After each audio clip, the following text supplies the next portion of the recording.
Hi friends, RRB வந்து பார்த்தீங்கன்னா கடந்த நவம்பர் 15ஆம் தேதி ஏஎல்பி எக்ஸாமுக்கான சிட்டி இன்ஃபர்மேஷன் ஸ்லிப் வந்து டவுன்லோட் பண்ணுறதுக்கான சர்க்குலர் வந்து விட்டுருந்தாங்க. சரிங்களா? அதில் வந்து பார்த்தீங்கன்னா நவம்பர் 15லேருந்து 19 வரைக்கும் நம்ம சிட்டி இன்ஃபர்மேஷன் ஸ்லிப் வந்து டவுன்லோட் பண்ணிக்கலாம். அது உங்கள் எக்ஸாம் டேட்டை பொறுத்து இருக்குது. ஓகேங்களா?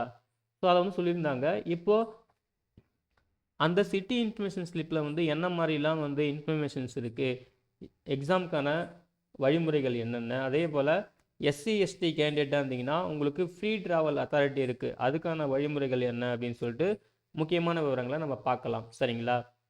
இப்போது இதுதான் வந்து அந்த சிட்டி இன்ஃபர்மேஷன் ஸ்லிப்பு. இதில் வந்து பார்த்தீங்கன்னா உங்கள் பர்சனல் டீட்டெயில்ஸ்லாம் இருக்கும். உங்கள் ரிஜிஸ்ட்ரேஷன் நம்பர், நேமு, அதுக்கப்புறம் ஃபாதர் நேமு, அதுக்கப்புறம் வந்து பார்த்தீங்கன்னா உங்கள் கம்யூனிட்டி என்ன, அதுக்கப்புறம் டேட் ஆஃப் பர்த் என்ன, உங்கள் ஃபோட்டோகிராஃப்னு சொல்லிட்டு எல்லாமே இருக்கும். அதுக்கப்புறம் வந்து உங்கள் டெஸ்ட்டு சிட்டி என்ன, டெஸ்ட்டு ஸ்டேட் என்ன அப்படின்னு சொல்லிட்டு கொடுத்துருப்பாங்க. ஓகேங்களா? அப்புறம் பார்த்தீங்கன்னா உங்களுக்கான எக்ஸாம் டைமிங் என்ன. சரிங்களா? அப்புறம் டேட் சொல்லியிருப்பாங்க. எக்ஸாம் டேட் எப்போது, எந்த ஷிஃப்ட்டில் நடக்கும் அப்படின்னு சொல்லியிருப்பாங்க. அதே போல் அந்த ஷிஃப்ட்டுக்கான டைமிங் வந்து கொடுத்துருப்பாங்க. இதில் வந்து காமனாக கொடுத்துருப்பாங்க. இப்போ ஷிஃப்ட்டு 1 இருந்தால் என்ன டைமிங், ஷிஃப்ட்டு 1 இருந்தீங்கன்னா நீங்கள் வந்து காலையில் 7:30க்கெலாம் ரிப்போர்ட் பண்ணியிருக்கணும் அப்படின்னு சொல்லியிருக்காங்க. கேட் க்ளோஸ் டைம் வந்து பார்த்தீங்கன்னா 8:30ன்னு சொல்லியிருக்காங்க. எக்ஸாம் வந்து எப்போ ஸ்டார்ட் ஆகும்னா 9 AM வந்து ஸ்டார்ட் ஆகும் அப்படின்னு சொல்லியிருக்காங்க. சரிங்களா? இது ஷிஃப்ட் 1க்கு. ஷிஃப்ட் 2க்கு வந்து பார்த்தீங்கன்னா நீங்கள் வந்து காலையில் 11 மணிக்கெலாம் ரிப்போர்ட் பண்ணியிருக்கணும். 12 மணிக்கு வந்து பார்த்தீங்கன்னா கேட் வந்து க்ளோஸ் ஆகும். அதுக்கப்புறம் 12:30 மணிக்கு வந்து பார்த்தீங்கன்னா எக்ஸாம் வந்து ஸ்டார்ட் ஆகும்னு சொல்லியிருக்காங்க. ஷிஃப்ட் 3 வந்து பார்த்தீங்கன்னா நீங்கள் ஈவினிங் வந்து பார்த்தீங்கன்னா 3 மணிக்கெலாம் வந்து ரிப்போர்ட் பண்ணியிருக்கணும். அதே போல் ஈவினிங் 4 மணிக்குள்ளே கேட் க்ளோஸ் பண்ணுவாங்க. 4:30 மணிக்கு வந்து பார்த்தீங்கன்னா எக்ஸாம் ஸ்டார்ட் ஆகும் அப்படின்னு சொல்லியிருக்காங்க. மொத்தம் 75 கொஷின்ஸ் கேட்போம். நீங்கள் வந்து அதை வந்து 1 ஹவரில், அதாவது 60 மினிட்ஸில் வந்து ஆன்சர் பண்ணியிருக்கணும் அப்படின்னு சொல்லியிருக்காங்க. சரிங்களா? இதுதான் வந்து சொல்லியிருக்காங்க. அதுக்கு பிறகு வந்து பார்த்தீங்கன்னா free travel authority for SC ST candidate, அவங்களுக்கு வந்து ட்ரெயினில் வந்து ஃப்ரீயாக ட்ராவல் பண்ணுறதுக்கான ஒரு வேலிடிட்டி ஆஃப் ட்ராவல் பாஸ் வந்து இதில் வந்து அட்டாச் பண்ணியிருக்காங்க. ஓகேங்களா? ஸோ இதை வந்து பாருங்கள். இப்போது உங்களுக்கு வந்து எக்ஸாம் டேட் வந்து எப்போ இருக்குது, இப்போ இங்கே வந்து பார்த்தீங்கன்னா எக்ஸாம் டேட் வந்து 26 நவம்பர் 2024 இருக்குது. சரிங்களா? 26ஆம் தேதி நவம்பர் அப்படின்னா எனக்கு 3 நாளுக்கு முன்னாடியே, இப்போ 26 நவம்பர் தானே, அதுக்கு 3 நாளைக்கு முன்னாடி 23 நவம்பர்லேருந்து இந்த 26 நவம்பருக்கு பார்த்தீங்களா 29 நவம்பர் வரைக்கும் டைம் கொடுப்பாங்க. ஏன்னா நம்மளை வந்து ப்ரிப்பேர் பண்ணிக்கணும் இல்லையா? இப்போ 26 நவம்பர் வந்து எக்ஸாம் இருக்குன்னா ஒரு 3 நாளைக்கு முன்னாடி நம்ம வந்து ரெடியாக இருக்கணும், அதுக்கு ப்ரிப்பேர்ட் ஆகணும் அப்படின்னு சொல்லிட்டு ஒரு 3 நாளைக்கு முன்னாடி டைம் தருவாங்க. அதே போல் எக்ஸாம் முடிஞ்சு 26ஆம் தேதி எக்ஸாம் முடியுதா, அதை முடிஞ்சு ஒரு 3 நாள் வந்து ரிலாக்ஸாக நம்ம வரத்துக்கு வந்து டைம் கொடுப்பாங்க.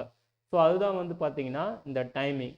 ஸோ இதில் வந்து பார்த்தீங்கன்னா ஃப்ரம் இந்த பாஸ் வந்து எந்த டேட்லேருந்து எந்த டேட் வரைக்கும் வேலிடிட்டியில் இருக்கும் அப்படின்னு சொல்லிட்டு இப்போ உங்கள் எக்ஸாம் டைமிங் பொறுத்து. இப்போது இதில் வந்து 26 நவம்பர்னு இருக்குது. இன்கேஸ் உங்களுக்கு வந்து 25 நவம்பர்னா அதுக்கு முன்னாடி ஒரு 3 நாளைக்கு முன்னாடியும் இந்த டேட்டுக்கு 3 நாளைக்கு பின்னாடியும் சொல்லிட்டு டைம் கொடுப்பாங்க. ஸோ இது எப்படி வந்து அவங்க டிசைட் பண்ணுறாங்க அப்படின்னு பார்த்தீங்கன்னா இங்கே சொல்லியிருக்காங்க பாருங்கள். இப்போது உங்களுக்கு வந்து அந்த எக்ஸாம் ஸ்டேட்டு, சரிங்களா, எக்ஸாம் ஸ்டேட் வந்து பார்த்தீங்கன்னா உங்கள் ஓன் ஸ்டேட்டாக இருந்துச்சுன்னா, இப்போ நம்மளுக்கு வந்து தமிழ்நாடே எக்ஸாம் சிட்டி இருக்குது, எக்ஸாம் ஸ்டேட்டும் தமிழ்நாடு தான் அப்படின்னு சொன்னீங்கன்னா உங்களுக்கு அந்த வேலிடிட்டி பாஸ் வந்து பார்த்தீங்கன்னா 7 நாள் வந்து டைம் கொடுப்பாங்க. அதோட வேலிடிட்டி இன்க்ளூடிங் எக்ஸாம் டேட்டையும் சேர்த்து 7 நாள் டைம் இருக்கும். இல்லை உங்களுக்கு வந்து எக்ஸாம் சிட்டி வந்து அதர் ஸ்டேட்டில் இருக்குது, தமிழ்நாட்டில் இல்லை வேறு ஸ்டேட்டில் இருக்குது அப்படின்னு பார்த்தீங்கன்னா 10 நாள் டைம் கொடுப்பாங்க. சரிங்களா? அதை பேஸ் பண்ணி தான் இப்போ வந்து இவங்க வந்து பார்த்தீங்கன்னா இந்த எக்ஸாம் டேட்லேருந்து ஒரு 3 நாளுக்கு முன்னாடியும் 3 நாளுக்கு பின்னாடியும் சொல்லிட்டு டைம் கொடுத்துருக்காங்க. இது சேம் ஸ்டேட்டான்றதால ஒரு 7 நாள் வந்து டைம் கொடுத்துருக்காங்க. இதுவே உங்களுக்கு அதர் ஸ்டேட்டாக இருந்தால் உங்களுக்கு வந்து 10 நாள் டைம் கொடுப்பாங்க. அதுதான் அவங்க தெளிவாக சொல்லியிருக்காங்க. சரிங்களா? ஸோ இதில் வந்து கரெக்டாக செக் பண்ணிக்கோங்க. உங்களுக்கு எந்த டேட்லேருந்து எந்த டேட் வரைக்கும் உங்களுக்கு அந்த பாஸ் வந்து வேலிடாக இருக்குது. அப்புறம் உங்கள் சர்டிஃபிகேட் நம்பர், உங்கள் கம்யூனிட்டி சர்டிஃபிகேட் நம்பர் இருக்கும். அந்த சர்டிஃபிகேட் நம்பரோட டீட்டெயில்ஸ்லாம் கொடுத்துருப்பாங்க. கரெக்டாக செக் பண்ணிக்கோங்க. சரிங்களா? இதுதான் வந்து இந்த ஃப்ரீ ட்ராவல் அத்தாரிட்டியோட டீட்டெயில்ஸ். சரிங்களா?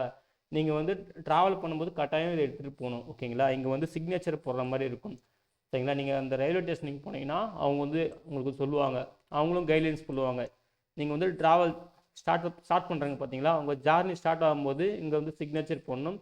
உங்கள் ஜார்னி முடியும் போது இது வந்து அவுட்வேர்ட், இது வந்து ரிட்டர்ன், முடியும் போது சிக்னேச்சர் போடுவாங்க சரிங்களா. இதை வந்து கண்டிப்பாக நீங்கள் வந்து எடுத்துகிட்டு போகணும் அப்படின்னு சொல்லியிருக்காங்க, பார்த்துக்குங்க. அதுக்கப்புறம் ஃபைனலாக வந்து பார்த்தீங்கன்னா இன்ஸ்ட்ரக்ஷன் கொடுத்துருக்காங்க. என்ன இன்ஸ்ட்ரக்ஷன் கொடுத்துருக்காங்கன்னா, இது வந்து கால் லெட்டர் கிடையாது, இது ஜஸ்ட் வந்து ஸ்லிப்பு தான். இருந்தாலுமே ஒரு ரெஃபரன்ஸ்க்கு வந்து இது நீங்கள் கூட வச்சுக்கணும் அப்படின்னு சொல்லியிருக்காங்க. முடிஞ்ச அளவுக்கு இதை நீங்கள் கலர் பிரிண்ட் ஆகணும் போட்டு வச்சுக்கோங்க, ரொம்ப ரொம்ப நல்லது சரிங்களா. அதுக்கப்புறம் உங்கள் எக்ஸாம் டேட்லேருந்து 4 days பிஃபோராக வந்து பார்த்தீங்கன்னா கால் லெட்டரை டவுன்லோட் பண்ணுற ஆப்ஷன்ஸ் கொடுப்போம். நீங்கள் வந்து அதில் வந்து ஒரு கலர் பிரிண்ட் எடுத்து வச்சுக்கோங்க சரிங்களா. அதுதான் வந்து மெயினாக நீங்கள் எடுத்துகிட்டு வரணும் அப்படின்னு சொல்லியிருக்காங்க, அதாவது எக்ஸாமுக்கு. ஓகேங்களா. ஸோ நீங்கள் வந்து எக்ஸாம் வரும்போது அந்த கால் லெட்டரோட சேர்த்து ஏதாவது ஒரு கவர்மெண்ட் ஐடி ப்ரூஃப், கண்டிப்பாக ஆதார் கார்டு கண்டிப்பாக வச்சுருக்கணும்.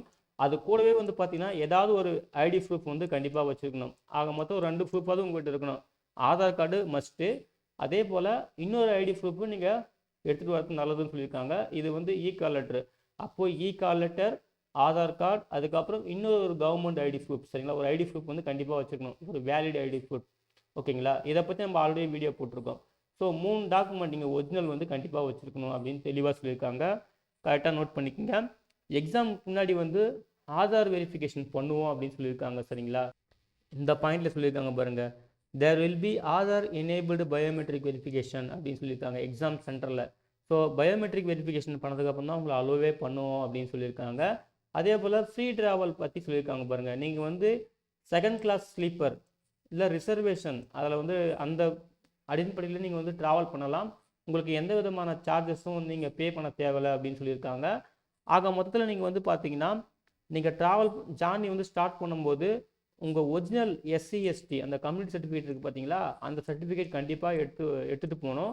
அது கூடவே இந்த ட்ராவல் அத்தாரிட்டி இந்த பாஸையும் நீங்கள் கண்டிப்பாக வந்து எடுத்துகிட்டு இருக்கணும். இது ரெண்டுமே கண்டிப்பாக வச்சுருக்கணும் அப்படின்னு சொல்லியிருக்காங்க, நல்லா நோட் பண்ணிக்கோங்க. அதே போல் இந்த ட்ராவல் அத்தாரிட்டியை கரெக்டாக நீங்கள் தான் யூஸ் பண்ணணும்.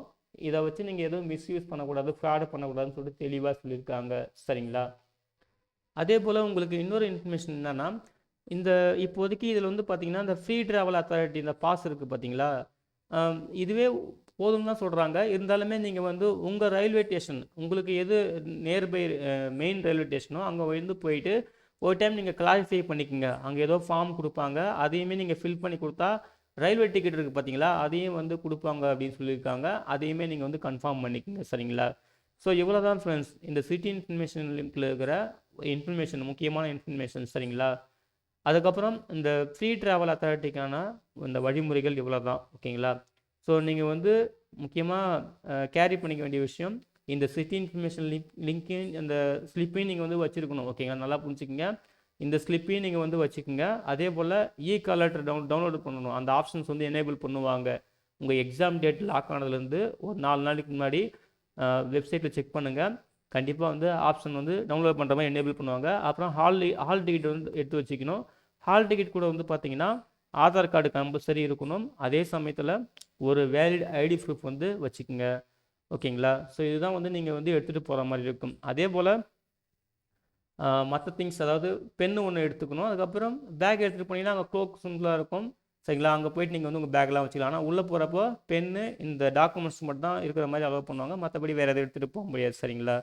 ஸோ இவ்வளோ தான் ஃப்ரெண்ட்ஸ். அதே சமயத்தில் இன்னொரு இன்ஃபர்மேஷன், இப்போ ஆர்ஆர்பி வந்து பார்த்தீங்கன்னா 21 நவம்பர் 2024, அதாவது நேற்று தான் வந்து பார்த்தீங்கன்னா ஒரு அப்டேட் வெளியிட்டிருக்காங்க, அதாவது ரிவைசல் சர்க்குலர். ஓகேங்களா. இது வந்து பார்த்தீங்கன்னா RPF SI JE technician grade 1 grade 3க்கு சில சேஞ்சஸ் மட்டும் டேட்டில் பண்ணியிருக்காங்க.